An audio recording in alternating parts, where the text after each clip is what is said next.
A Roman walks into a public latrine in the 2nd century AD. He sits beside strangers on a stone bench. Below him, a channel of running water flows through a trough. At his feet, a shallow gutter carries more water. He reaches down, picks up a sponge attached to a wooden stick, dips it in the gutter, and cleans himself. Then he rinses the sponge and places it back for the next person. This is not a story about barbarians. This is Rome at the height of its power. Aqueducts, bathhouses, marble temples, and hygiene practices that would horrify a modern observer. The truth is not what you expect. The tersorium, or sponge on a stick, was standard equipment in Roman public latrines. These latrines were communal spaces with stone or wooden benches featuring keyhole-shaped openings. 20, 30, sometimes 50 people sat side by side with no partitions. Beneath the seats, water flowed continuously through channels, carrying waste into the sewers. At foot level, another shallow channel provided clean running water for rinsing the tersorium. After use, the sponge was dipped in this gutter, rinsed, and left for the next user. There is no evidence Romans understood germ theory. Sharing this tool was normal. Some historians suggest vinegar or salt water was used in the rinsing channels as a mild disinfectant, but this remains debated. What is certain is that the same sponge passed between multiple people daily. Infections, parasites, and disease spread easily.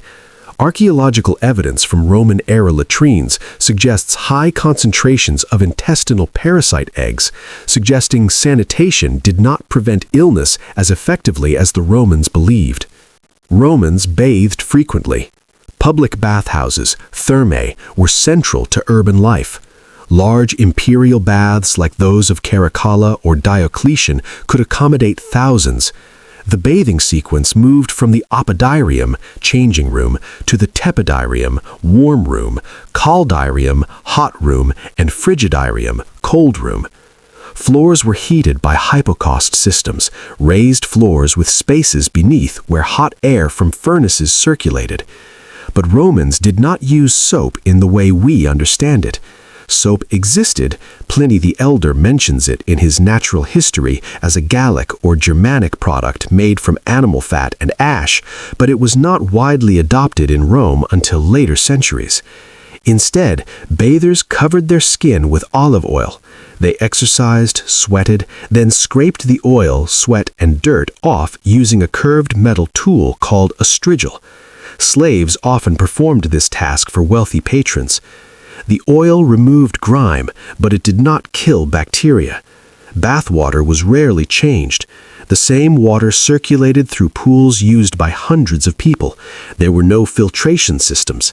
Skin infections, eye diseases, and fungal conditions were common among regular bathers. The poet Martial wrote mockingly of men whose bodies smelled despite frequent bathing, suggesting the process was not as purifying as Romans assumed. Rome's aqueducts carried millions of liters of water daily from distant springs into the city. This water supplied fountains, baths, latrines, and private households. Wealthier homes had indoor plumbing.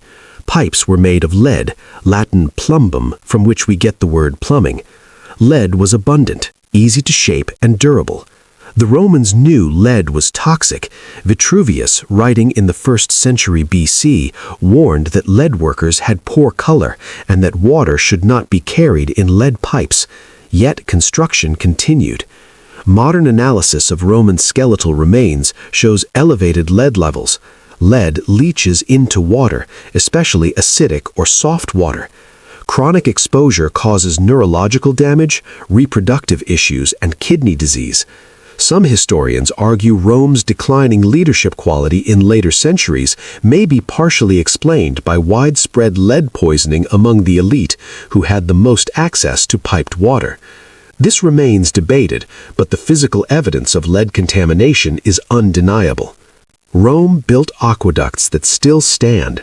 It organized waste removal on a scale unprecedented in the ancient world.